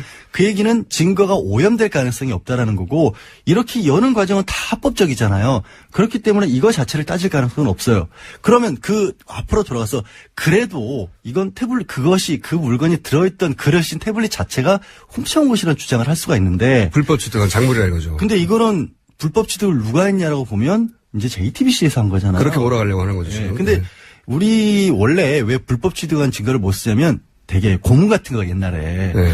증거를 얻기 위해서 고문을 내서 사람으로부터 얻어내면 설령 그게 맞는 증거라고 할지라도 이런 걸 증거로 인정해주면 들이다 고문만 할 거니까 이런 증거는 못 쓴다라는 원리에서 나온 거거든요. 네. 그런 원리에서 나오다 보니까 원칙적으로 이거는 수사기관에 적용되는 원칙인 거예요. 네. 불법적으로 증거를 취득해서는 안 된다. 거기까지 저도 알아요. 예. 근데 물론 그거를 더 강조하기 위해서 자연인, 수사기관이 아닌 사람이 보는 것도 원칙적으로 못 쓰는데 우리 법원은 꼭 그렇게만 보는 게 아니, 아니라 불법적으로 이렇게 훔친 거나 예. 주순 거라 하더라도 거기에 이제 법적 그 능력이 있다는 것도 이제 판례로 나왔다고 하던데. 그러니까 공익적으로 굉장히 중요한 증거가 그렇죠. 나왔을 때는 설령 훔친 거라고 할지라도 인정을 해준다는 판례까지도 있어요. 예외적으로. 근데 이거 생각해- 엄청 중요한 거잖아요. 지금은. 근데 생각해 보시면 과거에 그 노회찬 의원이 녹취록 있지 않습니까? 녹취록 내용을 안 따지고 삼성 개인정보보호법 위반으로. 그렇죠. 그렇게 해서 의원직도 날려버렸어요. 그러니까 그런 전례도 있기 때문에 어떻게든지 지푸라기라도 잡으려는 심정에 그것도 걸어보고. 근데 그다음에 거기서 한 가지 더 네. 문제가 되는 문제라기보다 더 여기서는 어려운 게 정호성 전 비서관이 덜컥 자백을 해버렸어요. 맞아요. 보냈다고. 보냈다고. 그래서 이것이 최순실 씨의 것이 아니라고 받은 사람이 이제 예를 들어서 고영태 씨가 되는 거죠. 네. 고영태 씨가 받아서 고영태 씨가 작업한 걸로 만들어 버릴 수도 있는 거죠. 아니죠. 근데 이건 발신자를 네. 어떻게 나왔냐면 그 지메일이라는 이메일을 같이 공유했다는 거 정호성과 아닙니까? 최순실이 공유를 했었으면서 자기가 자기한테 메일을 쓴 거 아니에요. 그리고 네. 내가 메일 보냈습니다. 문자 보내면 문자 보고 확인해봤다는 확인했다는 거 거. 아니에요. 네. 그럼 여기까지 나와버리면 절대 그런 일이 없다는 걸 최순실 측에서 입증을 해야 하는 거지. 이미 입증 책임이라고 하는 부분이 이쪽에서 다 끝났어요. 저도 정호성 전 비서관 같은 경우에는 일반 사건이라면 옴짝달싹 못한다고 생각해요. 일반적인 사건이라고 하면. 아니, 그러니까 그리고 공무상 비밀 누설에 대해서 정호성 전 비서관이 다 인정할 수밖에 없는 게 본인은 휴대전화 문자까지 다 있잖아요. 조금 전에 말씀드린 거 내가 보냈습니다라는 건 그대로 가지고 있단 말이에요. 네. 녹취록도 있고. 그리고 결정적으로 2년 이하 형벌이에요. 징역형 자체가 최고. 그러니까 이 태블릿이 이 정우성 비서관한테는 크게 중요하지 않아요. 의미가 없어요. 왜냐하면 어차피 최고형이 2년밖에 안 되고. 사실 그거 최고형만 따지면 구속돼 있는 것도 이상한 거예요. 사실은. 그렇죠. 그런데 더군다나 이 태블릿은 최순실 씨에게 적용된 혐의에는 없는 증거고. 아예 없어요. 그런데도 최순실의 변호사 이경재 변호사가 이것에만 매달린 이유는 대통령 탄핵 대비용이고 그렇다는 얘기는 저 높은 곳에서 이 태블릿을 반드시 부동의시키라고 하는 의지가 있는 거니까 저는 이게 법원 바깥으로 나가면 절대 안 된다, 이거. 그러니까 믿어야 할 거 내지는 그나마 공격할 만한 거리가 아마 이거밖에 없기 때문에 여기에 매달리는 게 아닌가 하는 생각이 들어요. 이거를 무너뜨리면 헌재재판 판결을 흔들 수 있다고 생각합니다. 아니요, 저는 그렇게 안 봐요, 근데 이분들은 그렇게 믿는 것 같아요. 말씀드렸잖아요. 이거밖에 없으니까. 다툴 수 있는 게 이거. 나머지는 다 적법한 거잖아요. 휴대전화도 그렇고, 안종범 수첩도 그렇고, 이번에 심지어 최순실이 본인 자필 들어가는 수첩까지 나와버렸기 때문에, 다른 걸 어떻게 도저히 건드릴래야 건드릴 수가 없어요. 이것이 이제 일반 상식에서야 변호사의 추론이고, 저도 동의하는데, 일반 상식으로만 이 사건을 보지 마시고요. 아니, 제가 무슨 일반 상식이 법상식이 일반 상식이에요. 그리고 이제 태블릿이 밖으로 나가면 이런 건 있죠. 무슨 일이 일어납니다. 걱정하는 건 알겠는데 이런 건 있죠. 감정 신청을 하게 된다는 건 외부 기관에 맡긴다는 제 말이 거고요. 그겁니다. 일단 맡기게 되면 2-3달 걸려요. 그러면 그리고 그걸 동시에 이 대통령 탄핵소추안을 대리인단이 최순실 재판 끝날 때까지는 기다려줘야 하는 거 아니냐라는 주장을 이미 펴기 시작했거든요. 그거하고 맞아떨어지는 건 시간을 끌 수 있는 건 확실해 보여요. 그것도 그렇지만요. 이 태블릿 PC를 포렌식 하는 사람들이 이제 있을 거 아닙니까? 외부의 전문기관도 쭉, 검찰이 예를 들어서 거래해왔던 포렌식 기관도 있을 것이고, 그럼 외부기관에 맡기잖아요? 많진 않죠. 네, 뻔하죠. 몇 군데 있죠. 뻔하죠. 그러면은 그 포렌식 기관들은 예를 들면 국정원도 거래하는데요. 근데 사본들이 다 있잖아요. 검찰에도 사본이 있고. 그래서 이걸 뒤바꾸기는 저는 현실적으로 불가능하고, 다만 시간 끌기는 너무 상식선에서 생각하지 마세요. 나가면 안 된다, 이거. 절대로. 저는 그래도 대한민국은 법이 지배하는 사회입니다. 저는. 예. 예, 그 법을 지배하는 법관들을 지배하려고 했잖아요. 그래서 지금 난리가 났잖아요. 우리가 대통령까지 탄핵시키고 있지 않습니까? 자, 이렇게 티격태격 했는데 그만큼 태블릿 PC에 저쪽에서는 올인하고 있다는 거고 저는 도저히 이해가 안 간다는 입장입니다. 네, 저는 이해는 가요. 그래서 걱정이에요. 자, 27일 날 게스트 중에 한 분입니다. 다른 분도 많이 나오는데 이거는 뭐 별로 중요하지 않습니다. 잠깐 나와서 들어가겠지만 안 와. 다음 주 수요일에 봐요. 그럼. 네, 지금까지 양지열 변호사였습니다. 네, 고맙습니다. 네, 인터뷰 시간입니다. 헌법재판소가 내일 첫 번째 준비 절차 기일을 열겠다고 밝혔습니다. 더불어서 박근혜 대통령이 제출한 답변서도 저희가 짚어볼 텐데 임지봉 서강대 법학전문대학 교수님 전화 연결되어 있습니다. 안녕하세요. 안녕하십니까. 네, 이게 재판을 안 받아보신 분들은 준비 절차 기일이 뭔지 모릅니다. 이게 뭔지 좀 설명해 주십시오.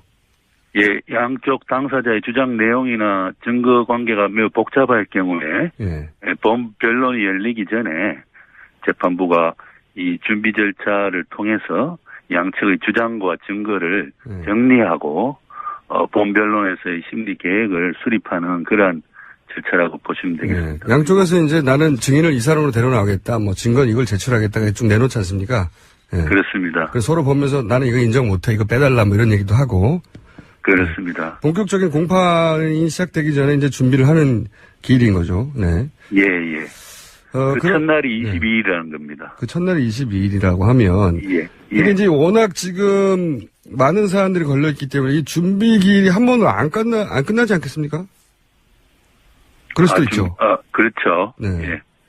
한 2, 3회 정도, 준비 절차 기일이 잡힐 것으로 예상됩니다. 그러면 이게 공판이 시작되기도 전에 준비하는 데만 앞으로 또, 근데 준비 기일은 오늘 했다고 바로 내일 열지 않고 또 시간을 좀 줬다가 다시 잡지 않습니까? 그렇습니다. 예. 그럼 이것만 해도 좋기 2-3번이면 열흘 정도는 그냥 지나갈 수도 있는 거 아니겠습니까? 예, 그래서, 준비 절차 기일을 끝내고 본 변론은 내년 1월 초에 열릴 것으로 예상됩니다. 알겠습니다. 또 한 가지 여쭤보고 싶은 게, 그러니까 준비 기일이 했다는, 내일로 열린다는 게 이제 재판이 시작된 거라고 이제 생각하시는 분이 많은데 사실상 이걸 그냥 준비만 하는 거지 재판이 시작된 건 아니다. 이런 얘기고. 또 하나는, 헌재에서 이제 특검이나 검찰 자료 좀 보겠다고 했더니, 박근혜 대통령 쪽에서 안 된다고 이제 이의신청을 했어요. 이게 이 자료를 헌재가 보는 게 필요하다고 보십니까?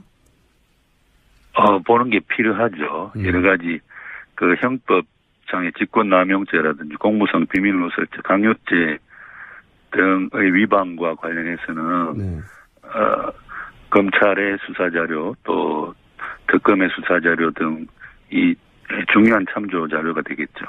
그러니까 현재에서 검찰이 왜 이런 공소장을 작성했는지 예. 그쪽에서 어떤 근거를 가지고 했는지 좀 자세히 들여다볼 수 있는 게 기회지 않습니까?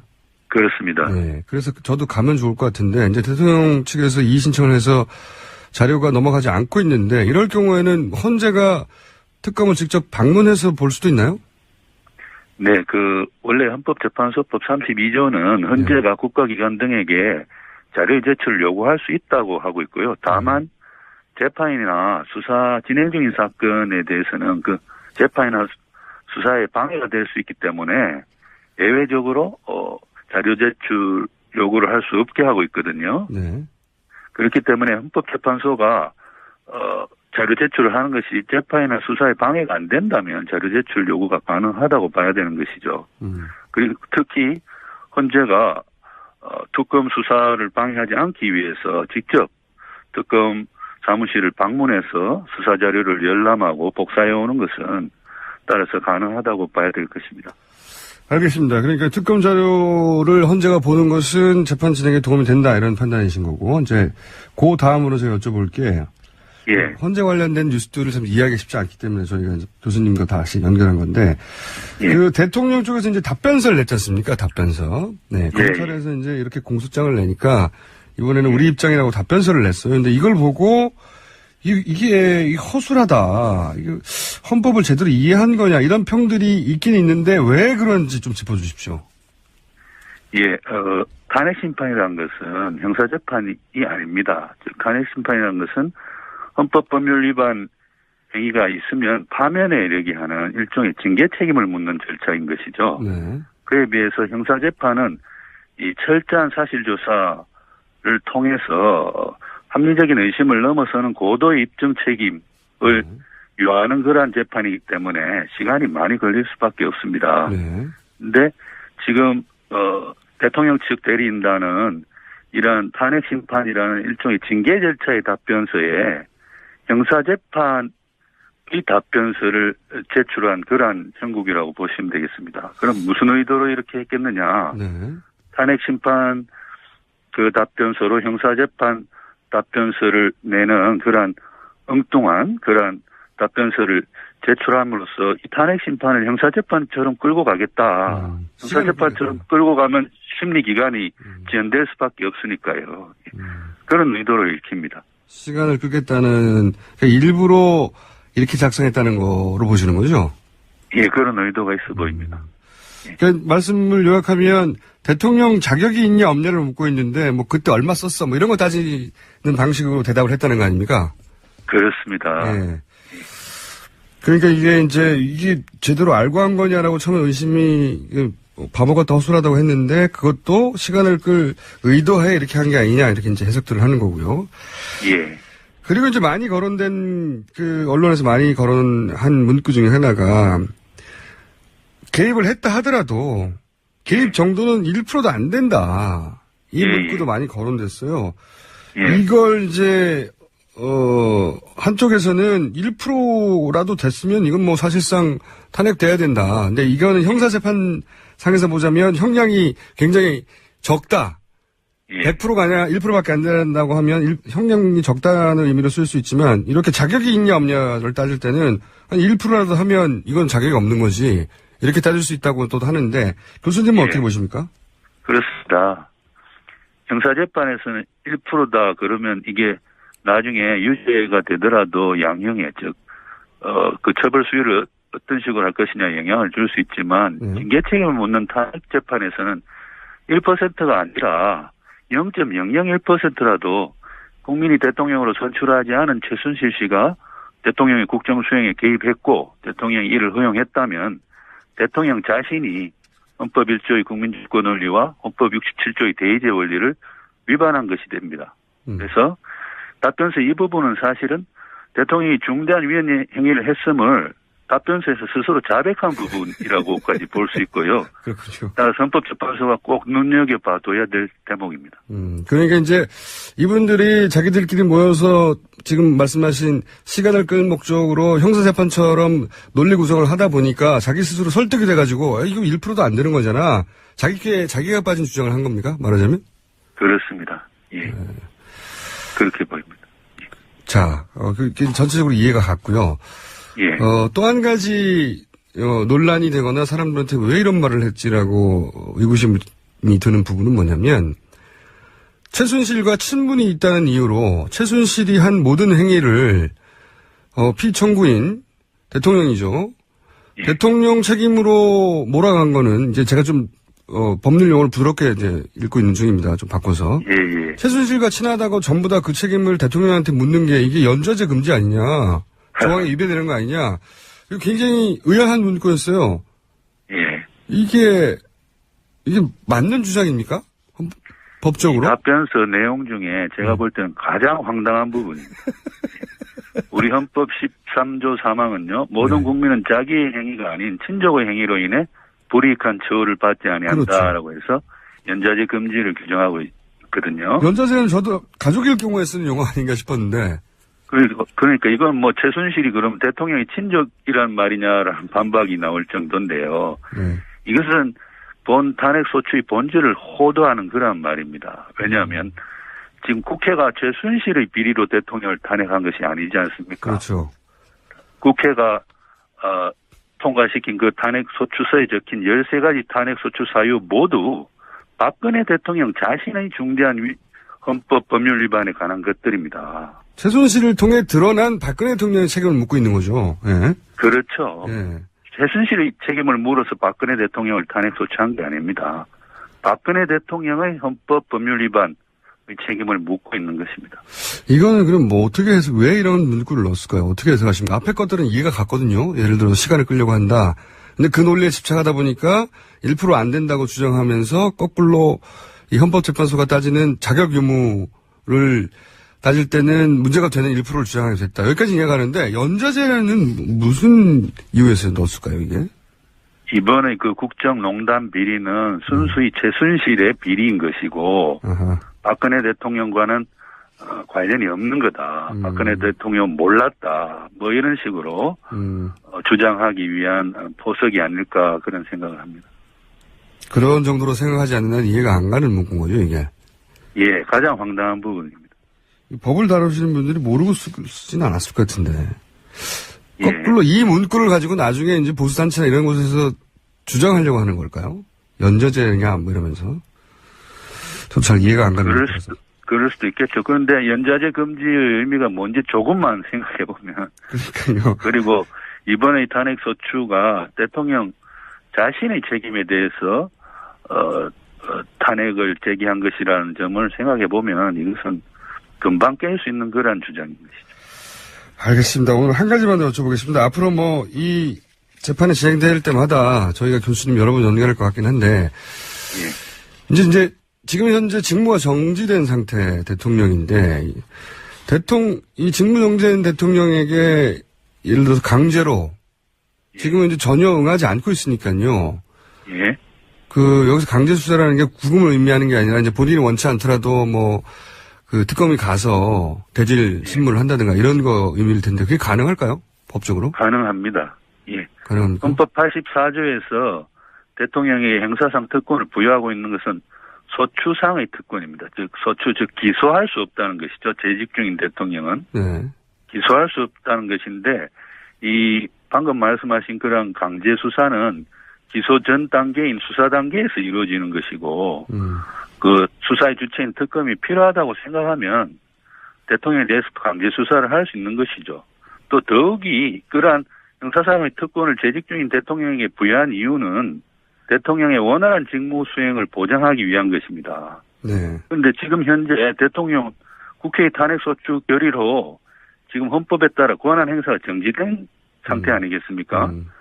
따라서 원활한 직무 수행 보장이 원천적으로 불가능한 경우입니다. 즉 지금 하고 있는 직무 수행이 없지 않습니까? 그렇군요. 그렇기 때문에 그러한 헌법 84조의 형사상 특권이 되지 않는 경우라고 봐야 되는 것이고, 따라서 대통령이라 하더라도 강제 수사에 있어서까지 어떤 특권을 누리는 것은 아니라고 봐야 할 것입니다. 알겠습니다. 오늘 말씀 감사합니다. 예, 감사합니다. 네, 지금까지 임지봉 서강대 법학전문대학원 교수였습니다. 네, 공개 방송 질문이 되게 많네요. 네. 반차를 이미 제출하신 분이 있군요. 네. 성급하신 거 아닙니까? 누가 나올지도 모르는데. 네. 공개 방송 너무하네요. 새벽에 가도 못 들어갈 수도 있다니. 글쎄, 그건 저희도 모른다니까요. 몇 분이 오실지 모르니까. 네, 근데 건물 안으로 못 들어오실, 가능성은 제로입니다. 워낙 넓어요. 네. 건물 안에는 들어오는데 공개 홀에 못 들어갈 수 있다는 겁니다. 그 앞에 TV로 보실 수도 있고, 끝나면 이제 다 같이 만나는 거죠. 자, 공개방송 질문이 되게 많네요. 시간만 듣고 날짜를 못 들었어요. 12월 27일 화요일 상암동에 있는 TBS. 네. 6시 50분까지 오셔야 됩니다. 왜냐면 7시에 시작하거든요. 네. 끝나면 이제 사진도 찍고 뭐 사인도 하고 뭐 으쌰으쌰 하겠죠. 네. 그때 저희 제작진도 모실 거고. 저는 바빠서 금방 갈지도 몰라요. 그 다음에 뵙겠습니다. 세월호 인양 작업이 결국 올해를 넘깁니다. 네. 세월호 유가족들은 3주기 전에는 꼭 인양됐으면 당연히 그렇게 바라시고 계십니다. 왜 이렇게 늦어질까요? 네. 세월호 특별조사위원회 상임위원 권영민 변호사 전화 연결해 보겠습니다. 안녕하세요, 변호사님. 예, 안녕하세요. 네. 상임위원입니다. 야당 의원들도 가긴 갔는데, 그냥 밖에서 보기만 하고, 또 인양 업체 PT만 봐가지고는 이게 잘 되고 있는 건 또 같고, 판단이 참 어렵나 보더라고요. 예, 네. 그럴 수 있습니다. 네, 그래서 우선은 이제 총평부터 좀 들어봤으면 좋겠습니다. 인양 작업이, 제대로 되고 있는 건지, 총평 먼저 좀 해 주십시오. 예. 수중 세월호 인양은 미수자 수습, 그 다음에 희생자 유품 수습, 그 다음에 세월호 참사의 중요한 증거를 확보한다는 그런 의미가 있습니다. 네. 해수부가 올 7월까지 인양하겠다고 약속을 했는데, 네. 현재 올해 인양에 실패해서 내년에 언제 인양될지 알 수 없는 상태입니다. 네. 그래서 정말 안타깝다라고 말씀드릴 수밖에 없고요. 저는 해수부가 인양 시기에 대해서 하도 거짓말을 많이 해서 인양 의지나 인양 능력이 있는지 의문을 갖고 있습니다. 의지가 있는지. 그러니까 해수부는 정부는 의지가 있느냐, 그리고 네. 능력이 있느냐 부분은 아무래도 업체에 대해서 물어봐야 할 내용일 것 같은데. 네, 그런 면도 있습니다. 지금 상하이 셀비지라고 하는 업체인데, 이 업체가 인양할 만한 과연 능력이 있는가에 대한 의구심이 있다고 하시는 이유는 뭡니까? 네.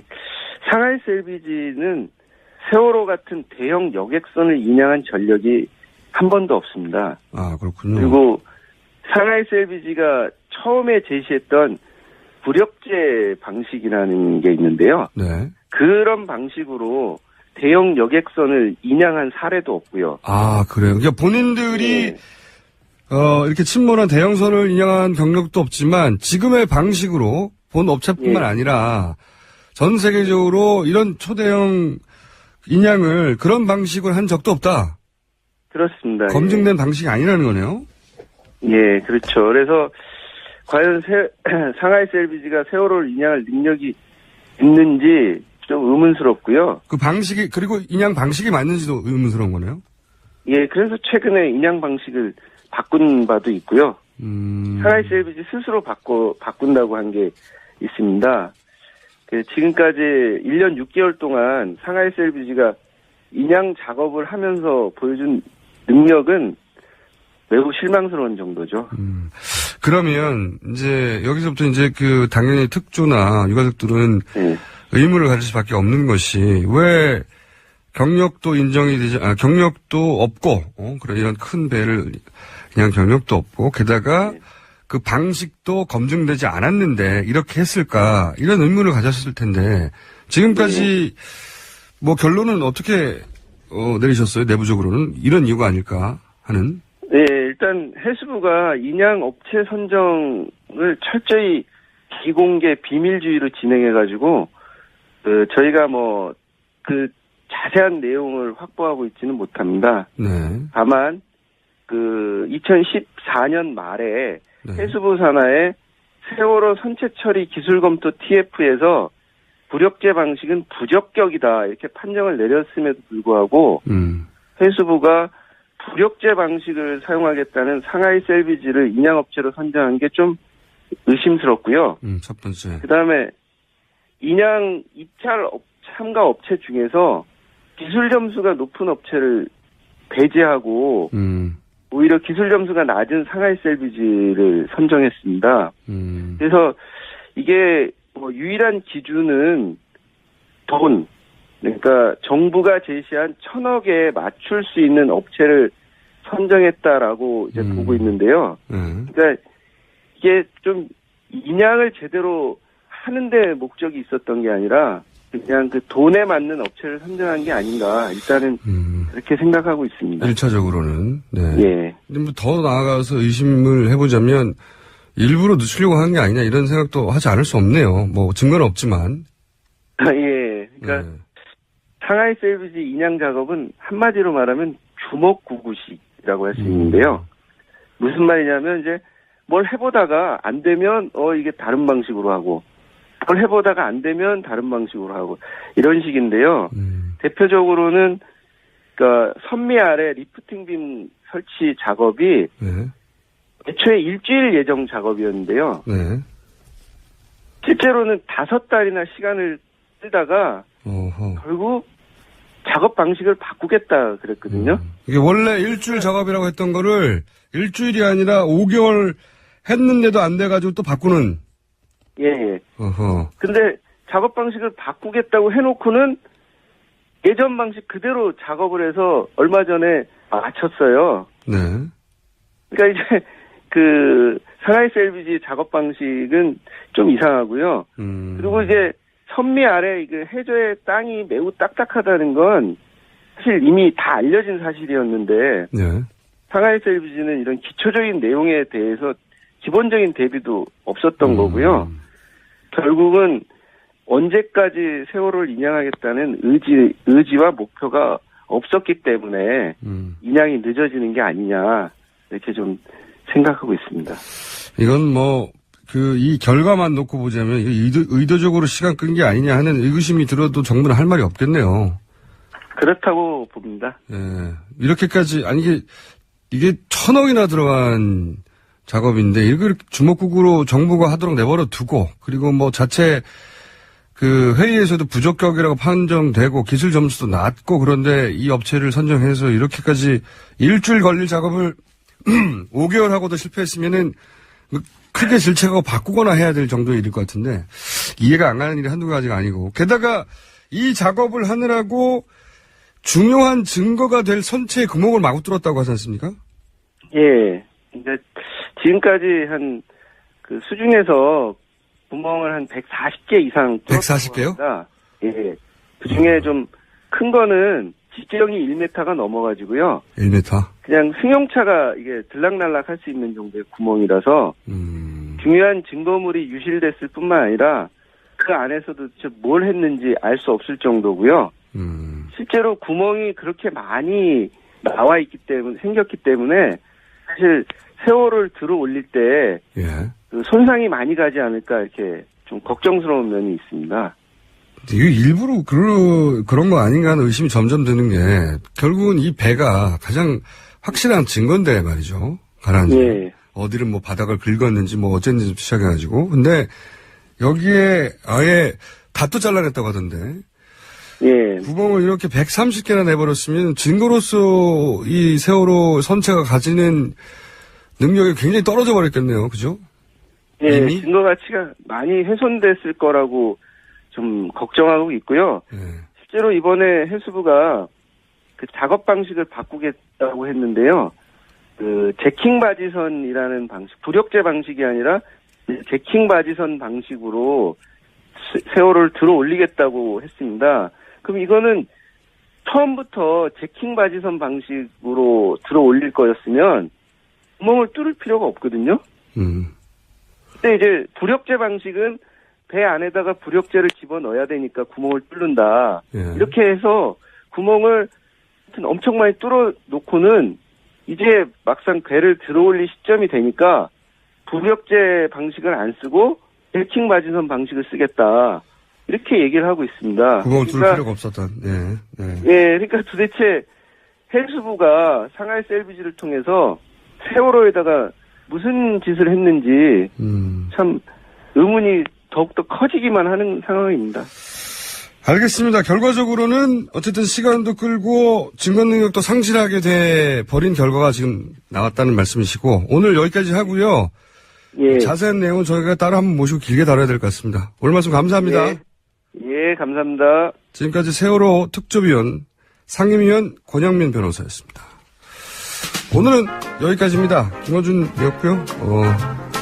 저는 물러가고 내일 다시 뵙겠습니다. 안녕.